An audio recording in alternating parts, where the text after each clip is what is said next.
sur cette fin de match. Et là, les cœurs montpelliérains et toulousains vont battre fort au Stade de France.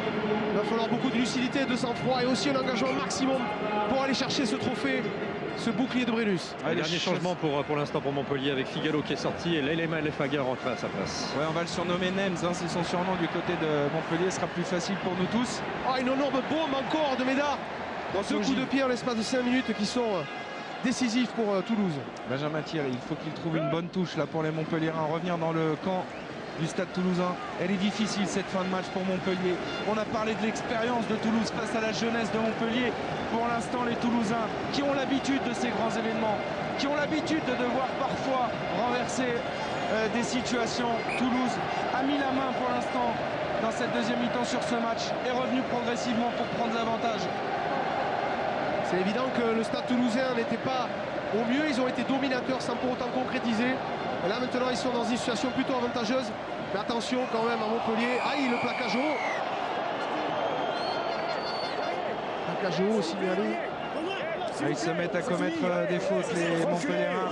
Reculez, reculez, s'il vous plaît, 8, reculez, reculez. Non, c'est une faute complètement involontaire.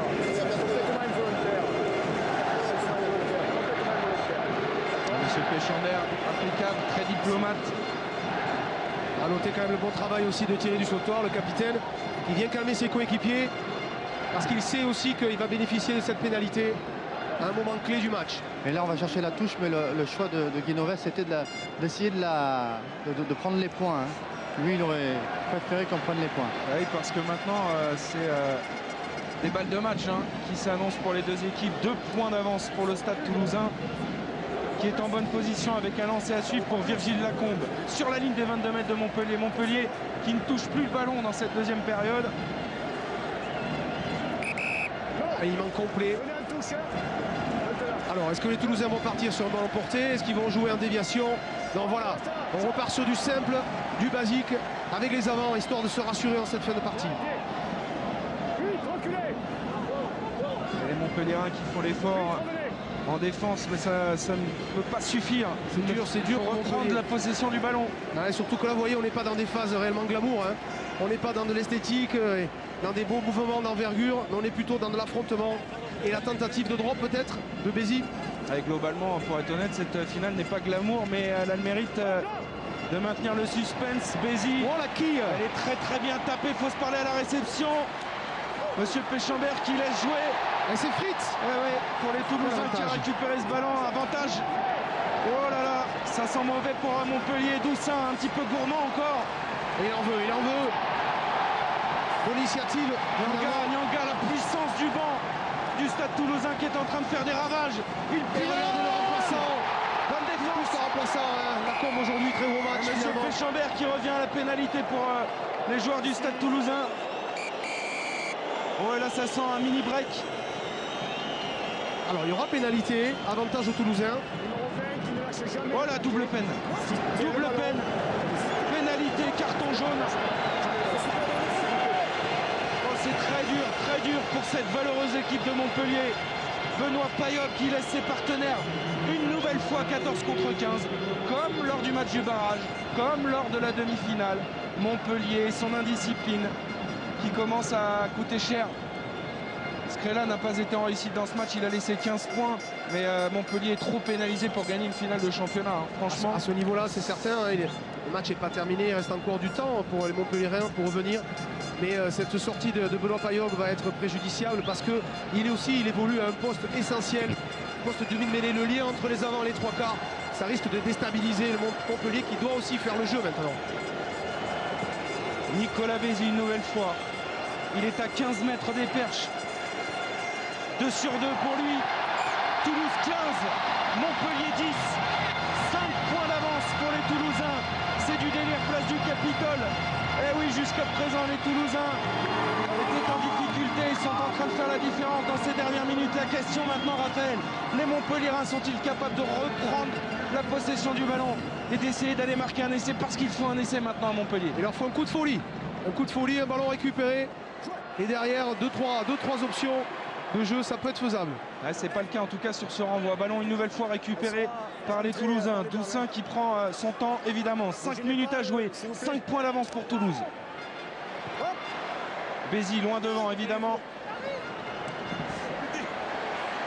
Matadigo à la il aime bien relance. ces ballons, ouais. Enfin, il aime bien venir de loin, mais là il était accueilli. Hein. Ah oui, par Johnston et Thierry du Sautoir. Montpellier qui n'a pas eu beaucoup de ballons à négocier dans cette deuxième période avec Gentil. Ils vont tout donner. Ça c'est sûr, les Montpelliérains qui ont beaucoup de cœur en avant. Ah, en avant blanc. Johan C'est le Maestri qui a plaqueur qui a commis touché légèrement. c'est en avant. En avant, mais les bleus. Explication très claire, monsieur Péchambert. Arrêt du temps, 3 bleus s'il vous plaît. Allez, je marque. Le problème là, un petit saignement peut-être pour Georgi Gentil. Ouais, Figalo se tient prêt justement pour rentrer à sa place. Alors, c'est rare à ce niveau de la compétition, à ce niveau du match, mais c'est une bonne mêlée quand même, bonne position pour Montpellier. Ils ne vont malheureusement pas bénéficier de la vitesse d'exécution de Benoît Paillaugue, mais sur le ballon en première main, vont-ils réussir à franchir le rideau adverse? Et avant de faire cette mêlée, on va faire un changement de pilier. Visiblement, à Toulouse, Yannick Brou est descendu de sa tribune pour demander à Guy Novès de faire un changement. Johnson Palefa qui remplace son oncle, Francis Johnston. Le neveu qui rentre à la place de Census. On l'annonce comme un futur grand lui aussi. Falefa Johnston qui va disputer les 4 dernières minutes de cette finale complètement indécise. 5 points d'avance seulement pour Toulouse.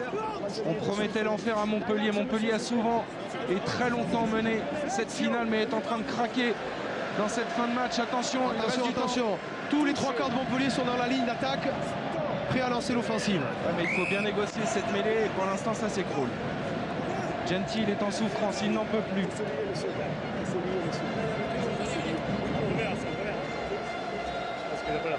Allez, on reste comme ça. Première. Dans l'axe, messieurs. L'ambiance est étouffante. Hein. Ici au Stade de France, tout le monde doute. Le public toulousain ne veut pas fêter tout ça trop vite parce qu'il sent bien que c'est fragile. Et Montpellier qui a peut-être la balle de match, il reste 3 minutes. Matadigo à la percussion, il a avancé. Benjamin Thierry forcément qui occupe le poste de demi-mêlée parce que Paillaugue est sur le banc, il joue à 14 en plus les Montpelliérains. Gorgodze a-t-il encore la force pour faire avancer son équipe? Le relais de Nems. Gentil maintenant dans l'axe. Une pénalité ne suffit pas. Les Montpelliérains. Le petit coup de pied par-dessus de Trinduc dans les airs. Vincent Clerc. Ah, impeccable, impeccable. Il n'y a pas d'Imarque, a dit monsieur Péchambert. Peut-être pas, mais en tout cas, il a bien capté le ballon. La classe. Et ils vont temporiser La un classe petit à peu 3 les minutes Toulousains. de la fin du match. On fait rien, on bouge pas. Poitrenaud, il a Bézi dans son axe. Nicolas Bézi pour le dégagement. Il trouve une touche. Juste en dehors de la ligne des 22 mètres. Quelle tension, quel suspense. Benoît Paillaugue sur le banc qui assiste impuissant à ces 2 dernières minutes. Toulouse est tout proche d'un 18e bouclier de Brennus, mais Montpellier ne veut rien lâcher à l'image de sa saison. Cette belle équipe qui vit une aventure humaine formidable a envie de tout casser dans ces derniers instants. Sont-ils capables de le faire? La réponse avec cette touche lancée pour Codulo. Allez, cette fois-ci, Gentil sort du côté de Montpellier et Figalo a repris sa place. Touche, alignement complet. Codulo, il a lobé sans senteur, ça va en 2 temps, il contrôle. Pierre Bérard dans les 22 mètres pris par Thierry du Sautoir. Avantage en cours, une pénalité ne suffit pas. Une pénalité ne suffit pas, ils vont essayer d'aller chercher un essai. Alors maintenant le choix il est cornélien. Que faire? Aller en touche, jouer à la main. Là, je pense que François Trinduc indique La touche. la touche, ouais, près de la ligne. Grant Rees pour trouver cette touche avec son pied gauche. Là, les avants font jeu égal. Les avants font jeu égal. Donc, on va avoir droit à l'épreuve de force. Oh, l'épreuve de force. L'épreuve de force, le combat. Et il faut surtout capter le ballon. Eric Béchu qui donne de la voix. Ah, si Didier C'est la balle de match. pouvait pousser avec eux, il le ferait. Johan Codulo qui a eu du mal à trouver son sauteur Le sur la lancer, touche assurer le précédente. lancer. Oh, Oh là là, c'était périlleux ça, ce début d'alignement sur Gorgodze. Pas bien fait, en avant.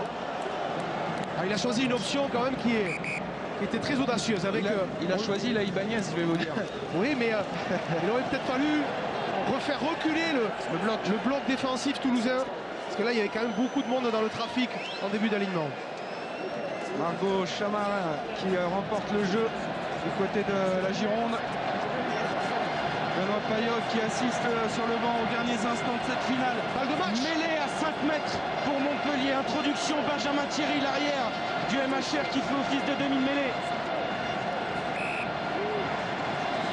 C'est terrible cette fin de match. Balle de match, situation attaque-défense classique avec tous les trois quarts de Montpellier qui vont se proposer et qui vont tout donner pour franchir cette ligne d'essai.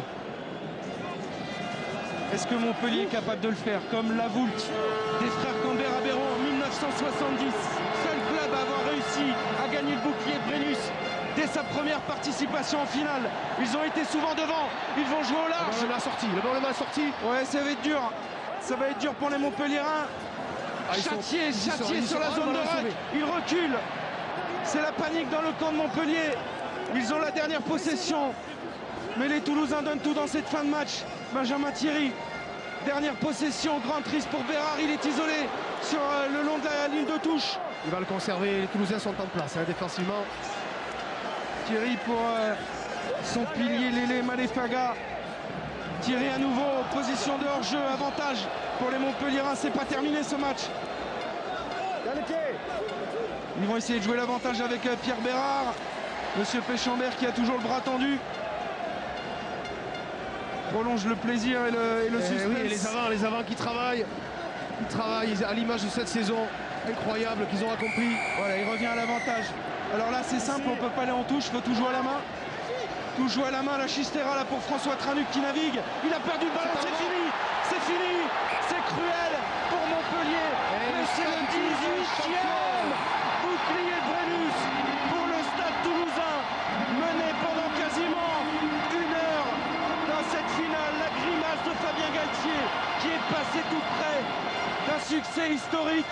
Mais les Toulousains, à force d'usure, l'expérience de ces joueurs, Jean-Baptiste Elissal qui console Benoît Payog, quelle image formidable. Les deux Rochelais, il est Rochelais, Jean-Baptiste Elissal. Benoît Payog aussi, il sait que ça s'est sans doute joué sur l'indiscipline ce soir, il va consoler Benoît Payog, le Montpelliérain.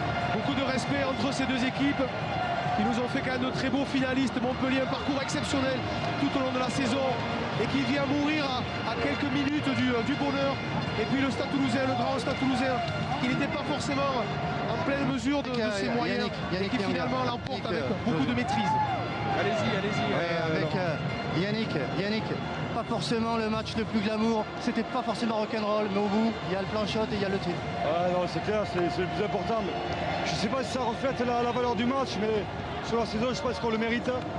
Montpellier sûrement aussi, mais il va falloir qu'il fasse d'autres saisons comme ça pour gagner. Nous, ça fait plusieurs saisons qu'on essaie d'enchaîner Coupe d'Europe et championnat, donc quelque part, je pense qu'on le mérite, mais sur le match, c'est sûr qu'ils auraient gagné, il y aurait eu à dire. Qu'est-ce que vous avez ressenti sur le terrain? Parce que des matchs que vous avez dominé quasiment tout le match, mais sans marquer, vous prenez un essai, c'est compliqué. On n'arrivait jamais à conclure, ballon glissant, avec la rosée, donc très difficile, mais je crois que ce qu'on retient ce soir, voilà, c'est la victoire, un point c'est tout. Mais c'est vraiment compliqué les matchs préparés comme ça. Merci Yannick. Oui, c'est sûr. Toulouse finalement a dominé cette finale. Il n'y a rien à dire sur ce titre, mais ils ont été très longtemps menés. Ils se sont fait peur, on prédisait l'enfer. Au Montpelliérain, tout le monde disait ce match, il est joué d'avance. Pas du tout.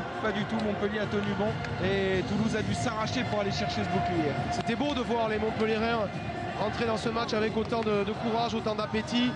Marquer les premiers aussi pour instaurer le doute dans les esprits toulousains, mais quand même, finalement, le Stade Toulousain est un champion, un beau champion, parce que tout au long de la saison, ils sont parvenus à imposer leur marque de fabrique.